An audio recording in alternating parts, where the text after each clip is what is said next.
Olá, meu querido irmão e minha irmã, que a paz do nosso Senhor Jesus Cristo venha sobre a sua vida e sobre a sua família, hoje e sempre. Irmãos, eu quero ler para vocês uma passagem que eu estava meditando agora há pouco e que Deus falou muito ao meu coração. Está no livro de Tiago, capítulo 5, o versículo 11. Preste atenção. Como vocês sabem, nós consideramos felizes aqueles que mostraram perseverança. Vocês ouviram falar sobre a perseverança de Jó e viram o fim que o Senhor lhe proporcionou. O Senhor é cheio de compaixão e misericórdia. Glória a Deus. Irmãos, todos nós sabemos da história de Jó. Foi um homem temente a Deus, um homem que amava ao Senhor, mas um dia Satanás quis peneirar a sua fé. Assim como aconteceu com o discípulo Pedro, antes de Jesus morrer na cruz e ressuscitar, o diabo quis peneirar a vida de Pedro, mas Jesus intercedeu por ele e Pedro então, mesmo quando ele negou Jesus, ele se voltou para o Senhor. E o Senhor é cheio de compaixão e misericórdia. Aqui nós vemos que mesmo diante de tantas provações, tentações, Jó perseverou nos caminhos de Deus, aguardando no Senhor a sua resposta, a sua salvação e a restauração. E a Bíblia diz que no final da vida de Jó, Deus restaurou em dobro tudo que havia sido perdido. E é isso que Deus faz, irmãos. Deus restaura a nossa vida. Eu me lembro que numa fase da minha vida, eu estava muito angustiado, muito triste, porque parecia que nada dava certo. Mas eu esperei no Senhor e Deus restaurou cada área da minha vida. Na área do relacionamento, na área das finanças, em todas as áreas. Então creia, meu irmão, você que tem esperado no Senhor, não deixe de acreditar que de uma hora para outra o Senhor pode mudar tudo na sua vida. Amém? Mas uma coisa você precisa saber: quando Deus nos promete uma coisa, não quer dizer que Ele vai cumprir os seus planos de imediato. Não, Deus faz tudo no tempo perfeito. No entanto, nós ficamos impacientes, não é verdade? Perdemos a nossa calma, muitas vezes queremos agir na carne, agir na força própria, porque nós achamos que as bênçãos estão demorando demais e a gente começa a duvidar do poder de Deus. Muitas vezes nós chegamos ao ponto de pensar que se nós quisermos que a promessa se cumpra, nós teremos que dar uma mãozinha para Deus, fazendo as coisas do nosso jeito, não é assim? E a Bíblia fala de um homem chamado Abraão, que ele fez exatamente isso. A Bíblia diz que Deus havia prometido a ele filhos tão numerosos como as estrelas do céu e como as areias das praias do mar. Isso está em Gênesis capítulo 22. Mas o interessante é que Abraão, ele já era velho de idade e a sua esposa também. E o pior, a sua esposa era estéril.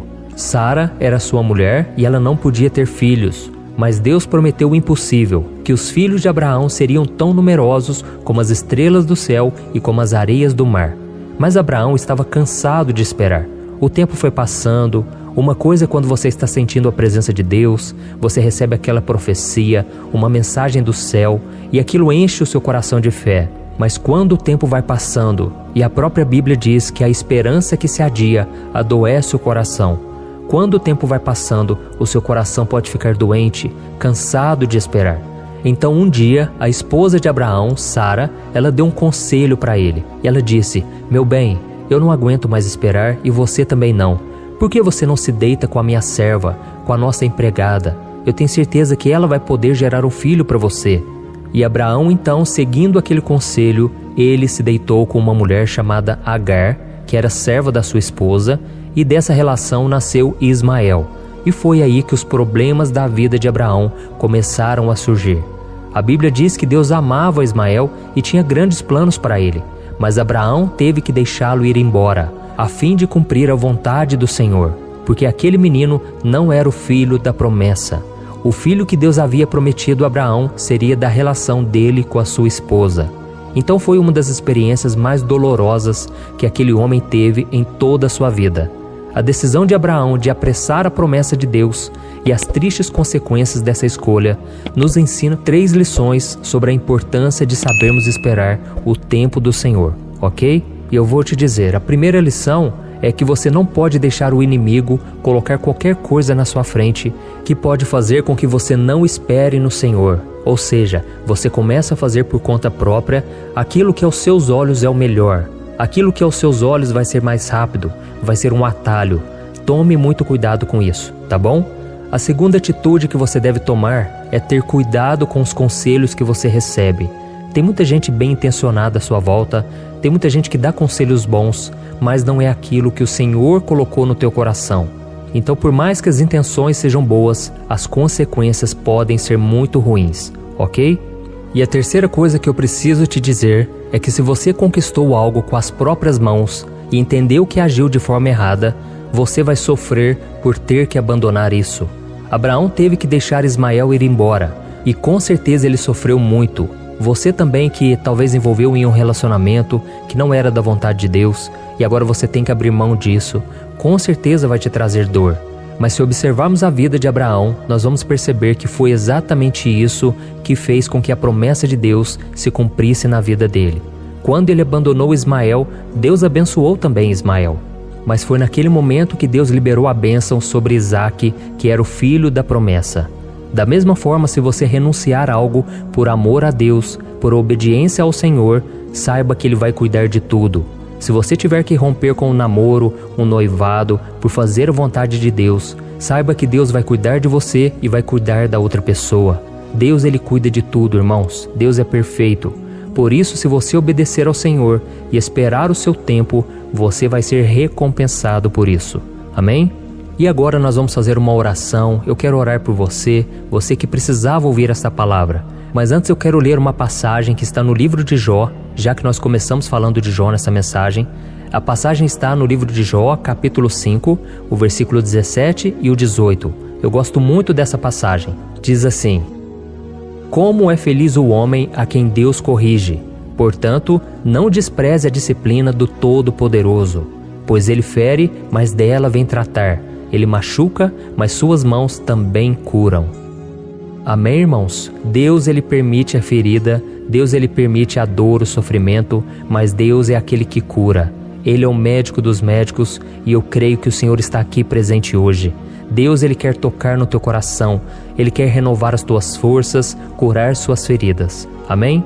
Então, se você puder, feche os seus olhos e eu quero orar por você. Aleluia. Senhor, meu Deus e meu Pai, eu me coloco na Tua presença mais uma vez. Muito obrigado, Senhor, porque todos os dias nós temos a oportunidade de colocar a nossa vida nas Tuas mãos. Todos os dias o Senhor tem permitido que nós ouçamos a Tua palavra e obedeçamos os Teus mandamentos. Senhor, muito obrigado por mais um dia de vida, muito obrigado pela minha saúde, pela saúde dos meus irmãos. Senhor, eu quero orar nesse sentido agora, Pai, pela cura física, Pai, pela cura emocional. Quantos dos Teus filhos agora, Pai, estão sofrendo, porque não tem como viver neste mundo sem sofrimento. Este lugar não é o nosso lugar perfeito, não é a nossa morada eterna. Um dia estaremos no céu contigo, meu Pai, e nesse dia não choraremos mais. Nesse dia não haverá dor, sofrimento, luto, tristeza, mas enquanto estivermos aqui, meu Pai, precisamos carregar a nossa cruz.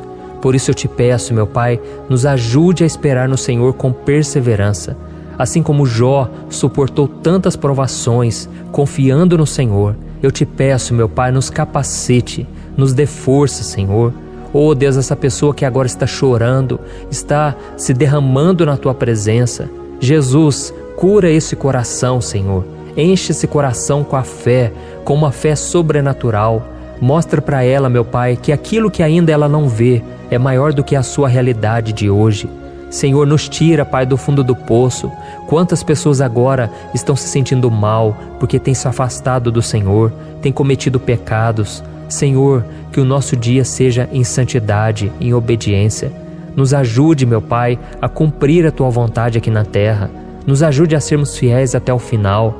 Em nome de Jesus, meu Pai, eu te peço, nos fortaleça contra o pecado, contra a dúvida, o medo.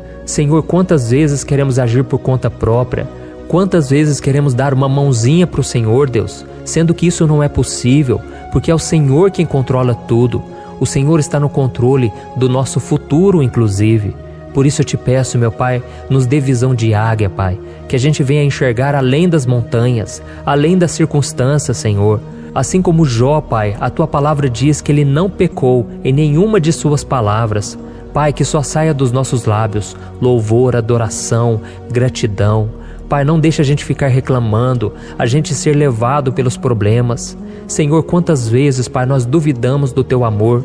Nos perdoe, Senhor. e nos ajude a viver na Tua presença todos os dias. Senhor, hoje o dia tem sido difícil, para muitos, Pai, tem sido quase impossível, mas eu creio, Pai, que tudo posso naquele que me fortalece. Fortaleça os meus irmãos agora, Senhor, que o Teu Espírito Santo venha revestir essas pessoas de força, de glória, de poder, de unção. Deus, enche o nosso coração de coragem para enfrentar os desafios do dia a dia. Não nos deixe cair em tentação e não nos deixe acovardar diante dos problemas. Senhor, cuida de cada área da nossa vida. É o que te pedimos em nome do Senhor Jesus. Amém. Glória a Deus. E eu desejo toda sorte de bênçãos na sua vida. Um grande abraço, que Deus te abençoe.